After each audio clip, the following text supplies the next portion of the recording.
it was dealing with two rituals that the Jews would have to go through. The first one was the offering of the first fruits, and this was not the same as the Feast of First Fruits.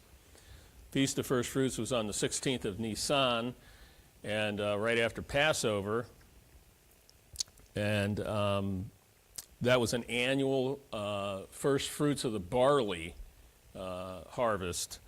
And then they would have the countdown, the 40-day countdown, and that's how, or the 50-day countdown. That's how they get to Pentecost. But this was when they got into the land. It was just after they were into the land, they settled the land, they got their division of the land through the various tribes, and they got their lot of land, and they started farming. And so their first year farming, they would bring this offering, and then they had this whole speech they had to give. They had to find a priest, bring the offering, and they went through this whole speech thing. We went through all of that last week, and so that covered the first 11 verses is what we went through. So we're going to pick up with the second ritual that Moses inserts into this chapter, and it's called the offering of the tithe of the third year is what it is. And so Israel is required, according to Mosaic law, to give of their substance each year, and they often talk about their, the first fruits, the beginning, the totality, if you will.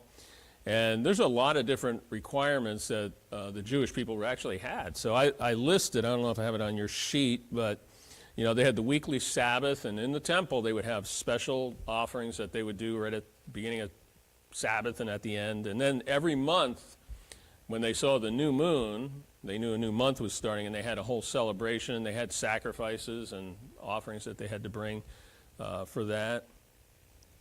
And then they had the seven main, what we would call the biblical feasts, the seven main feasts. And 3 of them were required, like Passover, that was required, but then they had to bring a sacrificial lamb. Well, you know what? That costs money, right? Had to buy a lamb, or have it. Maybe they raised it themselves, but they had to feed it. I mean, it costs money, right? It was a sacrifice. So Passover, they had that. Now, a couple families could actually get together on Passover. I think they said you could have 10 people at least or something like that. So you could actually get maybe 2 families together, split the cost. The Feast of Unleavened Bread, there was also a grain offering for that, and that was 7 days. And there were various other offerings they would make. The Feast of First Fruits, again, there were offerings that were made. The Feast of Weeks, which is Pentecost, they had grain offerings and they had burnt offerings, and every Jew had to come to that. It was one of those required feasts. So you had a spring feast and then the summer. And then they had the Feast of Trumpets. That was it was the 7th month, and that was the High Holy Days. And they had also burnt offerings and sin offerings they would have to offer up. Day of Atonement, again, there were sin offerings for that. And then the Feast of Tabernacles, they had burnt offerings, grain offerings, and drink offerings. So you add it up, not only do they have to tithe, they're going to go over the different tithes that they had. They had all these other sacrifices they had to bring, so it cost money. Every time it cost them something. And then, in the temple, they had morning sacrifices, evening sacrifices. And then at any other time during the day, if you were a Jewish person, you wanted to come into the temple and make a sacrifice, maybe a peace offering or a Thanksgiving offering, you could do that too, right? That was sort of the free will. So we want to talk about the tithes that they had to bring. These were sort of like taxes, right? They were kind of required of the Jewish people. And so a tithe, the actual word tithe actually means a tenth. So we're talking about 10%. 10% would represent the whole. And that's why they did a 10%. The first one that they had to give was what they called the temple tax. You'll see that in the New Testament. It was required of every male that was 20 years old or up, because at 20 years you were considered an adult. And at 20 years old you could be in the military and fight. So in Jewish times, in the theocracy of Israel, you had to be 20 years old. So now that money for the temple tax was used really to keep up the temple. So, things break down. We think about we think about the building we have here. Things wear out, things break down. You got to replace things, keep things up so they're working and functioning properly. So that's what they used the temple tax for. Exodus chapter 30, verses 13 through 16 is where God told Moses to collect this tax. And it was during the census that they did, the first census, when they were out in the wilderness. But then 2 Kings 12, we see Nehemiah was also doing that. Or 2 Kings 12, they were doing it, and in Nehemiah 10, Nehemiah 10, they were also collecting this temple tax. And it wasn't during the census. So it was an annual tax that everybody had to pay. It's interesting, in Nehemiah, they only had to give a third. Typically, it was a half a shekel. Everybody paid a half a shekel. But in Nehemiah, they changed it to a third, which is a little bit less than a half. And most commentators would say it was probably during the economic distress they were in at that time. But by the time you get to the gospel accounts, we can see they were giving a half shekel of their money. And that wasn't a whole lot of money. But when you got, I don't know how many, first century, there were 2.7 million people that showed up in Jerusalem for Passover. So about 2.7 million Jews, could have been a little bit more. If they all pay the temple tax, that adds up, doesn't it? And so a half shekel was approximately 2 days' wage. That was about approximately what it was. So, if you made minimum wage today, you make about $60 in a day, and it's about $120. Most people make more than that, so maybe you would say $200 or $250, something like that. So it was a big chunk, but it wasn't outrageous to have a two-day salary once a year to pay. So most people could probably afford that.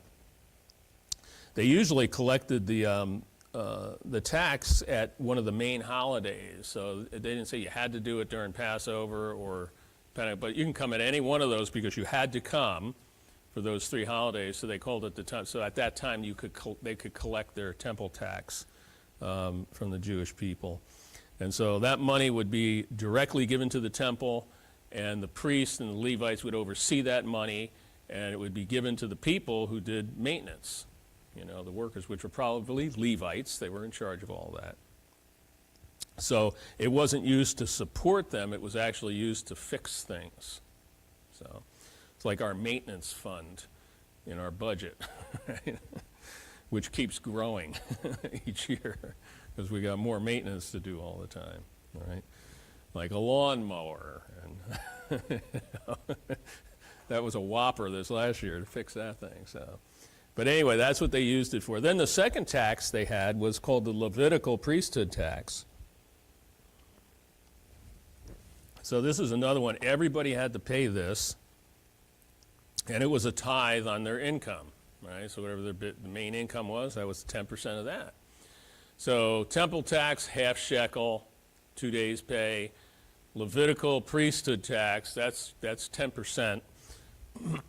Of their entire income for the year, and it was an annual. They did it once a year, and it was given to the tribe of Levi, and it was given to the Levitical cities. Now there were 48 Levitical cities, and there were 13 priestly cities, so it had to get divvied up. So what they would do is they would give it to the tribal heads, because every tribe had Levitical cities. Most of the tribes had priest cities also that were designated because they couldn't own land, but they had to live somewhere, so they would have these cities designated for that. So the tribal heads would get the money, and then the government could distribute it and make sure the Levites all got the money, everybody got taken care of. So and so you'll find this, I think I put it on your sheet there, for Leviticus 27, 30 through 33, and Numbers 18, 21 through 32. So according to Numbers 18, the Levites, even though they received the tithes from the people, they were required to tithe on their tithe. Okay, so even the Levites had to give back 10%. Whatever they got, they had to give back 10% back to the overall offerings. And so it's kind of like taxing Social Security, I guess. I don't know if they want to just Trump wants to do away with that, but that's the idea. They got the money, but then they had to pay tax on it. That was their support. So we always tithe. So, and then the third tithe was this every third year for the poor, and that's what we're going to look at in Deuteronomy 26. So this was another provision that God had for taking care of the poor in the land. So he had one provision was they weren't supposed to plow the corners of their field, right? Don't go, right? And so you're plowing your field, so you just kind of curve it, makes it a little bit easier, right? And you leave those corners untouched so the poor could come in, they could do it. And then when the harvesters are going through and they're plucking and they drop things, they weren't supposed to pick it up because they had gleaners that would come through, and you see that in the book of Ruth. So these are ways God was providing for, the underprivileged, the poor in the land, so that they can get food. If they didn't own land and they couldn't farm, then they had to get food somehow. So, yes, sir.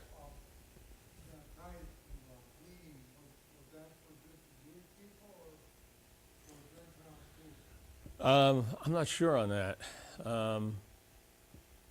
I'd have to check on that. But yeah, usually I think they would probably include any sojourners that were part of the community. I think they would be included because, yeah, some of this tithe for the poor is going to include sojourners. So I'm sure they would allow for that, if you lived in Israel. Yeah, good question. Sorry. Yeah, in the book of Ruth, right, yeah. Right, yeah, but she was definitely a convert, and she was married to a Jewish person, so she was a widow, right, so, yeah. But I think, and what you were probably just talking about, because there were other people that were just part of Israel, and they were sojourners, they came in, and they probably definitely believed, so. All right. Yeah, those are all kind of good questions to ponder and think through. Deuteronomy chapter 14. So if we go back to chapter 14 and verse 28, it also alludes to this. I want to read that just for the context here. He says, "At the end of 3 years thou shalt bring forth all the tithe of thine increase the same year, and thou shalt lay it up within thy gates." Okay, and so this indicates that state, and so he's talking about every third year tithe that they had to give for the poor was to be a local tithe. So in other words, they tithe, but they don't take it to Jerusalem, to the temple. They're going to take it to the gates of their city, because local government is more able, if government's able at all, right? They're more able to deal with the local. Right, it'd be like the city council, and they can deal with Brown Deer. They know what's going on here. You don't give it to, Evers and Madison, you'll never see it again, right? It's going to get lost, right? If you give it to the main thing, not everybody's going to get it. So the local people, and then the villages within that tribe is really actually where the tithe goes, because they're going to know the people, and they're going to know the legitimate needs, and they'll be able to distribute the money accordingly. So some claim that it was not only given to the local government, but the local government then gave it to the Levitical cities. A lot of these are assumptions that we're coming into now, because the assumption was that the local government had all these details they had to deal with, and the Levites were really ministers to the people, and it was considered kind of a charity thing. And so the argumentation is they gave it to the local government. The local government then made sure that it got given to the Levitical cities and let the Levites actually give the money to the poor. But the truth of the matter is it's really not clear, and it doesn't really say. It's only an assumption. But we do know that in Deuteronomy 14:28 that we just read, they brought it to the gates. And the gates is kind of the government of that town or the city. That's where they did all the legal hearings. So we know it was very local, and so we don't know for certain if they put it over to the Levitical cities or not. So Deuteronomy 26, 12 through 15 is the text that we got to look at here. So we'll read a couple of verses and try to work through this. It says, "And when thou hast made an end of tithing, all the tithes of thine increase the third year, which is the year of tithing, and thou hast given it unto the Levite, and this is where they get the argument that it was given to the Levite, but it also says the Levite, the stranger, the fatherless, the widow, that they may eat within thy gates and be filled. And when thou shalt say before the Lord thy God, I have brought away the hallowed things out of my house, and also have given them unto the Levite, and unto the stranger, and the fatherless, and the widow, according to all thy commandments which thou hast commanded me, I have not transgressed thy commandments, neither have I forgotten them. I have not eaten thereof in my mourning, neither have I taken away aught thereof for any unclean use, nor given aught thereof for the dead. But I have hearkened unto the voice of the Lord my God, and have done according to all that thou hast commanded me. And then they have a prayer, look down from thy holy habitation from heaven, bless thy people Israel, that the land which thou hast given unto us, as thou hast swearest unto our fathers, a land that floweth with milk and honey. It's a prayer for God's blessing. And so verse 12, we begin here, and he says, when thou hast made an end of tithing, the phrase here actually reads this way: when you have completed the giving of a tithe, right? It's almost this idea of completion. When you've done everything you were told to do, that it's completed. The giving of the tithe of the produce, your increase, your produce, in the year, comma, the third one is actually how it reads in the Hebrew. So he's talking about the third year. You shall give to the Levite, the sojourner, the orphan, the widow, and you shall eat in your gates and be satisfied. So in other words, they give an offering to the gates, and they actually, because it's a sacrifice, they partake, and they're supposed to be, because they obeyed God, they're going to be satisfied, they're going to be full. That's the idea that's there. So the point in case here is that God really cares about the underprivileged who are part of their country, and God uses people to be part of that solution. In other words, it isn't like, hey, God's going to take care of me, and nobody does anything, right? People have to be involved in the process of meeting the needs of others, right?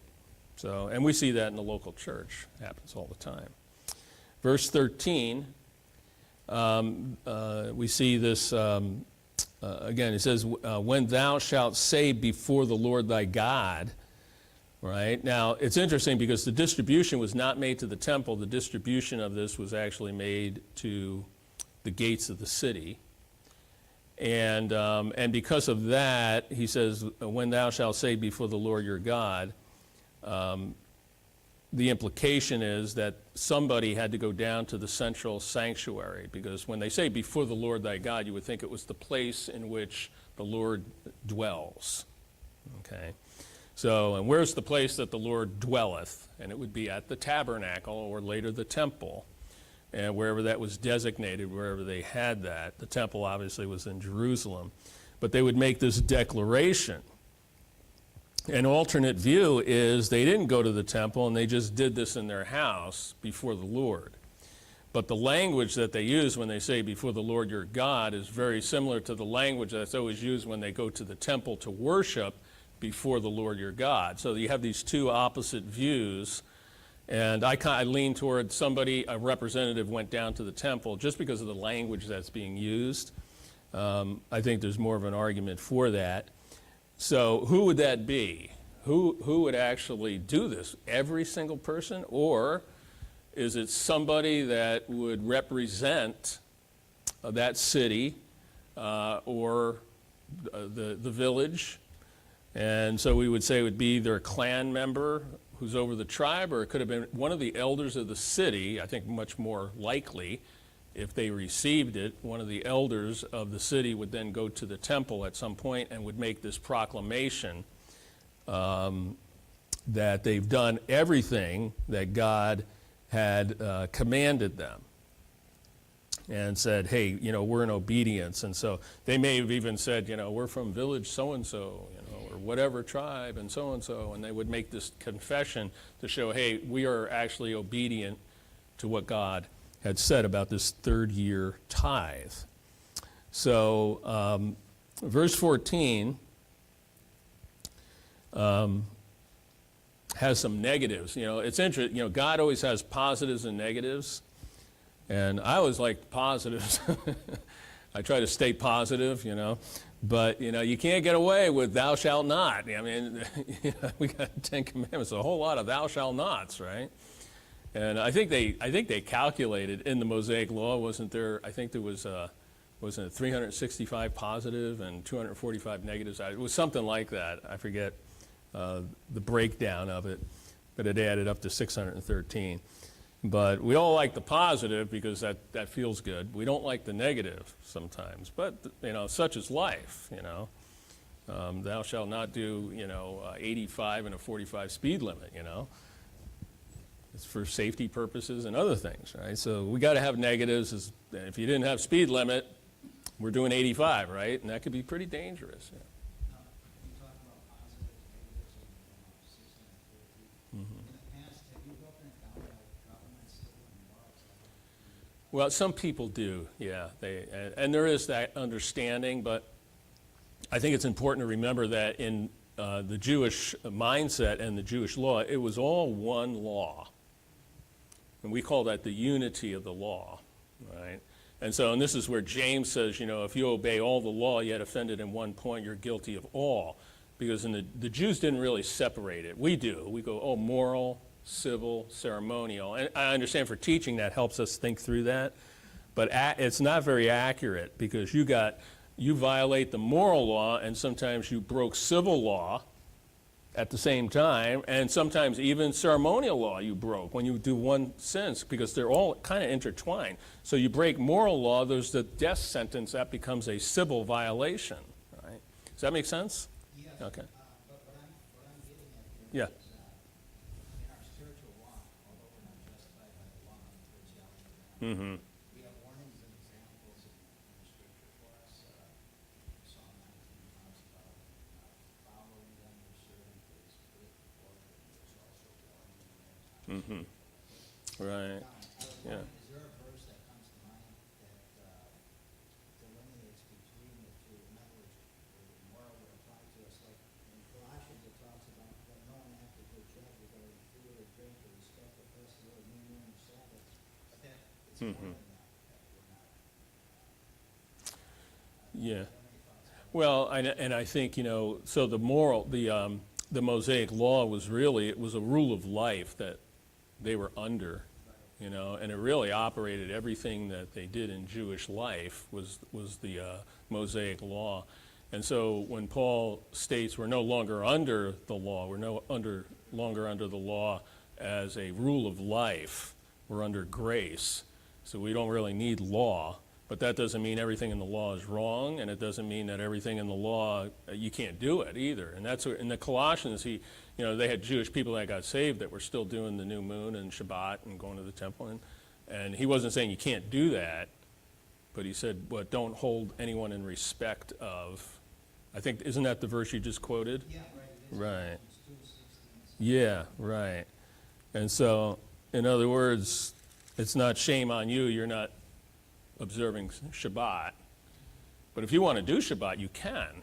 But just don't say you have to do this, right? Because we're no longer under that type of regulation, right? I don't know if I'm getting to what you were trying to get to, or... Well, for example, these items that are listed in Colossians, you can go either way on that. And other things that are involved with the governmental aspect, and for example, these tithes that you bring up, Mm-hmm. perfect example too. Certainly Right. not to look at Right. other than the spiritual level. Yeah, right. Giving, Okay. the New Testament talks about Mm-hmm. what's the verses we have give accordingly. Right. As God has prospered you. Yeah, right. Yeah, right. So, yeah, there's more free grace giving in the New Testament versus absolute tithe, right? Yeah. And so, and you have this issue. The issue is Israel was a nation. Ethnic Israel was a nation. And that's why they had the Mosaic Law. I would say it was like the Constitution. So that would be a good way to delineate national standpoints, obviously. Yes. Right. Christians worldwide. Yeah. Yeah, and that's a good point. And so there's a lot of spiritual application from Israel. There's a lot of applications that we can apply to our life for spiritual living and different things. Right, yeah. So, okay, I got it. All right, where did I leave off here? The positives and the negatives, yeah. So, so the worshiper comes, whoever it is, and I think he actually, my view was that, a representative, an elder of the city would go down and make this confession to, probably to a priest, is my guess. So he'd be a witness to the confession. And so, and this sounds a little bit better than just, hey, I did it in my house and I just said it, so there's actually somebody that hears it. So anyway, verse 14, he says, I have not eaten thereof in my mourning, neither have I taken away aught thereof for any unclean use, nor aught thereof for the dead. So there's three things that he mentions. Some people have paralleled these to Canaanite practices. Some of that I think does fit, but maybe not all. Number one, he says, I did not eat while I was in mourning. The mourning there would have to be mourning for the dead, we would assume. One Hebrew scholar translated this, and I'm not sure of all his sources, but it is interesting. He says, it actually should translate trusting in my own strength. And the commentator wrote this in a footnote, and he said, the farmer may have depended upon Canaanite means in producing his substance. Certain rites, practices, or even a prayer to a Canaanite god. If such was the case, it would render the tithe unacceptable before God. Okay, so the word mourning there is what he's translating this, trusting in, and the idea of trusting in my own strength. Either or, I'm not sure which is right, but the second view, the one that he's saying, actually makes a lot of sense. Number two, he didn't eat while he was unclean. A lot of things would put them into an unclean state, and they had to be clean before they actually, did certain things. It wasn't necessarily like they were in sin. Some things made you unclean and you were in sin, and some things you were just unclean. I touched a dead body, or something like that happened. We looked at a few chapters ago, we saw that, and they just had to, wash with water and then wait 8 hours, and they could go back in and they were clean. Sometimes 24 hours the next day, So there were various things that made them unclean, but they couldn't do this offering while in an unclean state. So I don't know if that relates to Canaanites or not, but the last one, the offering to the dead, clearly is more of a Canaanite practice where they would make offerings for the dead. And so he assumes that he didn't do any offerings for the dead, which would clearly be Canaanite. Lastly, he does state, I have done all that the Lord has commanded me. Again, speaking with a personal pronoun, I, as an individual, indicating, this individual went to the temple, or maybe he was in his house, but he's saying I.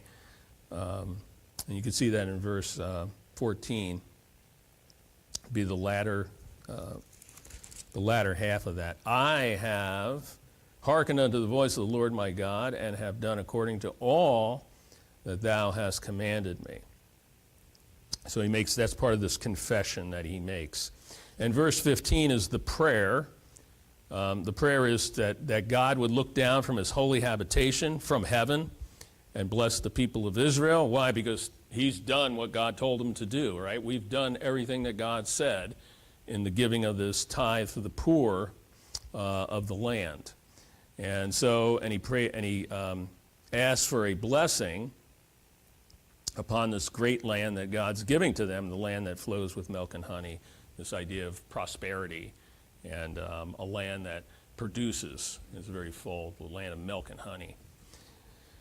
So that kind of wraps up that portion of the tithe. And the last section, I got about 10 minutes here,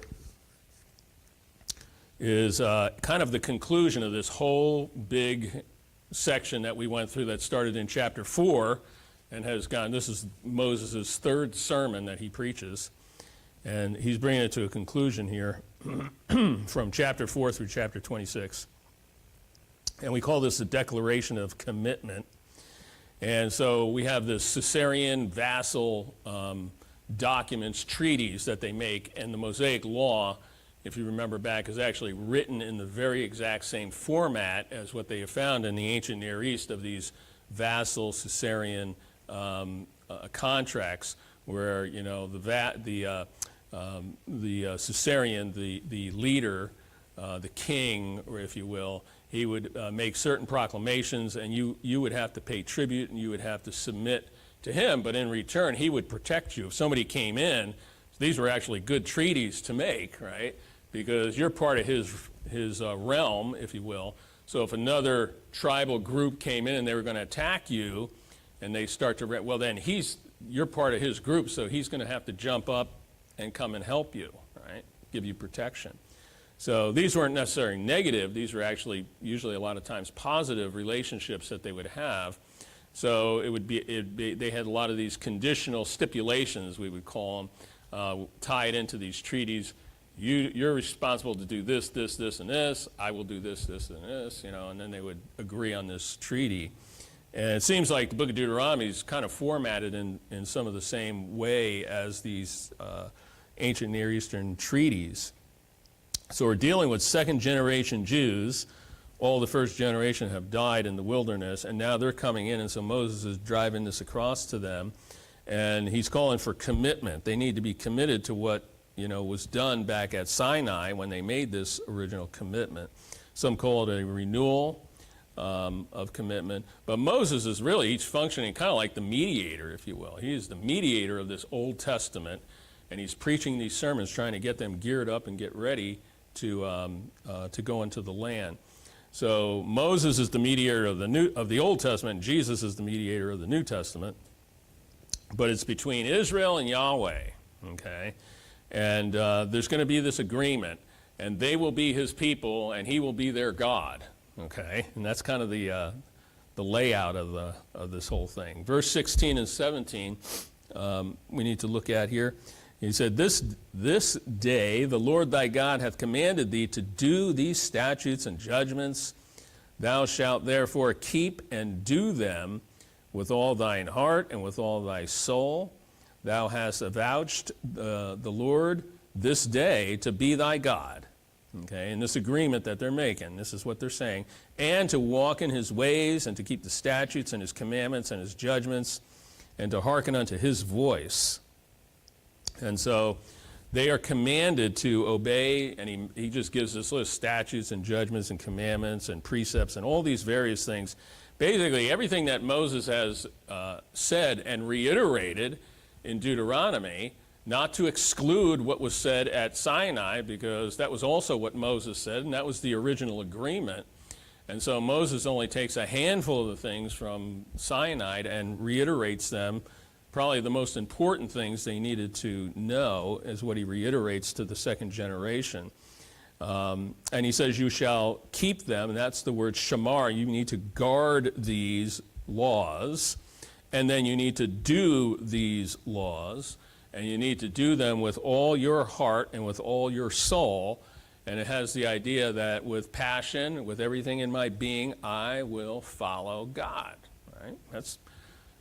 We talked about how does that transmit to the New Testament. It transmits pretty well. If you know Christ, you better follow what Jesus said, right? We obey God with all our heart, mind, and soul. Jesus said that's the greatest, one of the two greatest commandments, love God with all your heart, mind, and soul, and love your neighbor as yourself. So he's looking for their commitment and their passion to do this, and he says, and you have declared today, right, Yahweh is your God, right? So in other words, they have to come by faith to say that. It's basically saying, I believe. We quoted that at the Passover last night. The part of the Passover there, I believe that the Messiah is coming, and I will live every day as if that is the truth, right? And this is part of that was written in one of the 13 principles of Judaism by Maimonides. And they actually declared right in the Passover, we believe in the coming of the Messiah. They believe God, Yahweh is their God, and we are claiming him by faith. And if we claim him by faith, he says, you must walk in his ways, you must keep his statutes and his commandments, and listen to his voice. And this is all in verse 17, if you see that there. So this is Israel formally embracing the covenant once again. Okay? And it deals with who they are and what their responsibility is. And so there's a whole lot of responsibility to follow everything that God said. Number 2 is God's responsibility, the Lord's responsibility, verse 18 and 19. And it begins with kind of the same declaration, verse 18, and the Lord Yahweh hath avouched thee this day to be his peculiar people, as he has promised thee, that thou shouldest keep the commandments. And he puts it back on Israel again, but he begins with this declaration. And this is kind of like treaty language that he's actually using here. Yahweh, the Lord, all capitals there, formally acknowledges his obligation to Israel, and he promises to be their God, right? And this is seen in the promise that they would be his peculiar people, his special people. And that word peculiar actually in the Hebrew has the idea of property and possession, right? In other words, God owns them, right?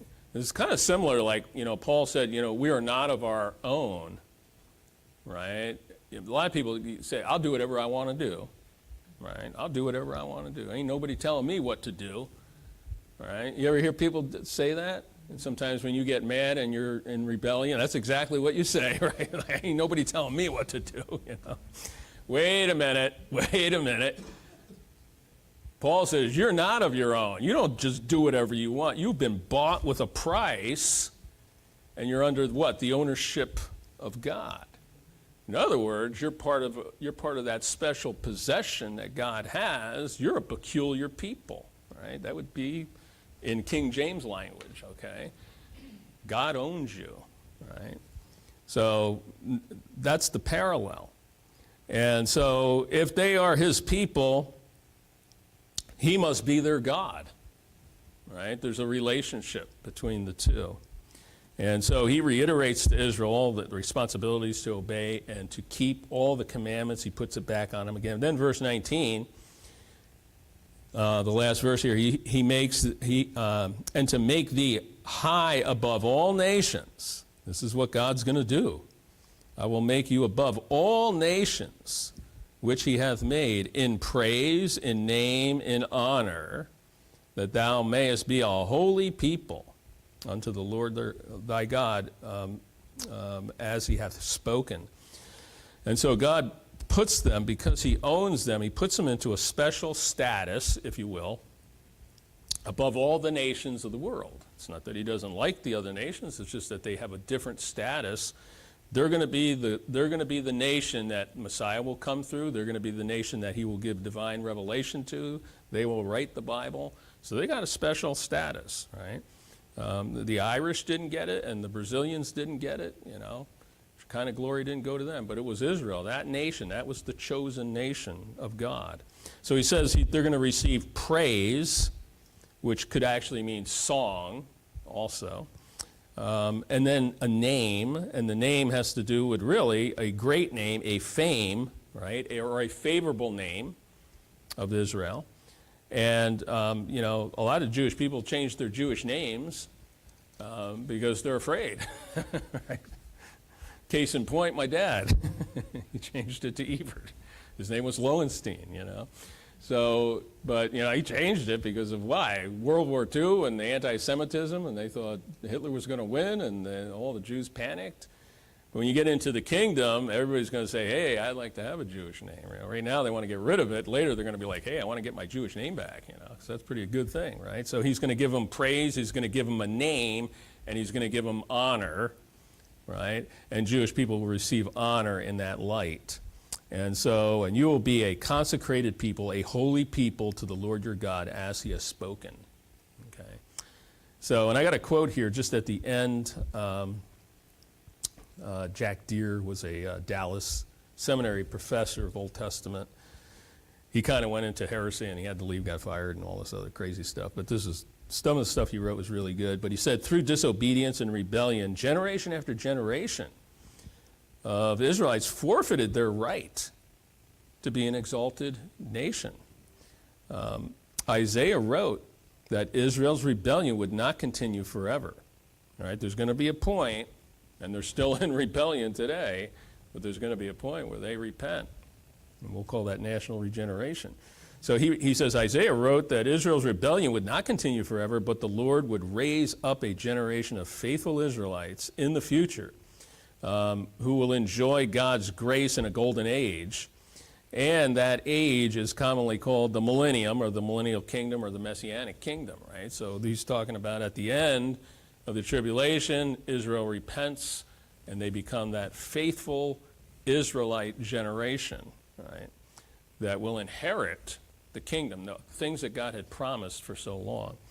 And we're not there yet, but it's coming. So that kind of ends this whole big section, and we're going to go into the next section is the actual third address, the third major address, and that is a warning and a prediction in verse 27 and 28. And this is where you get, a lot of the blessings and the cursings, and they go back and forth.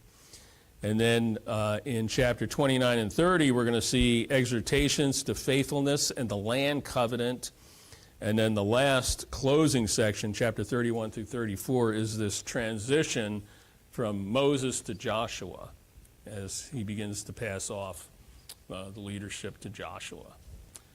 So that's where we're heading, and we're getting close to the end. David. I have one question regarding the temple tax in verse 13. The word hallowed means holy tithe. It seems to me like there's two tithes, like there's a tithe and then there's a holy tithe. And the verse to back that up is Nehemiah 10:38, and the priest, the son of Aaron, shall be with the Levites. When the Levites take tithes, and the tithe, or the Levites shall bring up the tithe of tithes. The tithe of tithes. Right, the tithe of tithes unto the house of our God, into the chambers, into the treasure house. And then it says that he took the treasures out of the house. Then will, in verse 13, thou shalt say before the Lord thy God, I have brought away the holy things out of mine house, and also have given them to the Levites who returned their fatherless, etc. Okay. It seems to me like there's a tithe, and then there's a tithe of tithes, and that comes right from the temple. Yeah, I mean, I almost think Nehemiah, and I have to double check on it, but I almost think Nehemiah is talking about, where the last part that you read, that they gave it to the Levites and the sojourner and the orphans, I think he said. And because that almost sounds more like the tithe of, that was Nehemiah 10. Well, that was referring to the tithe of tithes from verse 13. Okay, yeah. The hallowed thing is the tithe. It's coming from mine house, it says, and also have given to the Levite and to the stranger and the fatherless. And then in Nehemiah 10:38, it says that the tithe of tithes comes out of the house of our God to the chambers into the treasure house. So it's referring to two different things there. Okay. The fatherless and the widow, and etc. Right. Where one of the tithes was distributed, and then the tithe of tithes was distributed to the house of our God, chambers, and the treasure house. So that's two different tithes. Yeah, or he's using a different expression to refer to the same thing, which could be. I'd have to look into that one, Dave. That's an interesting point of two separate. I don't know if it's two separate. That's what I'm getting, the tithe of tithes.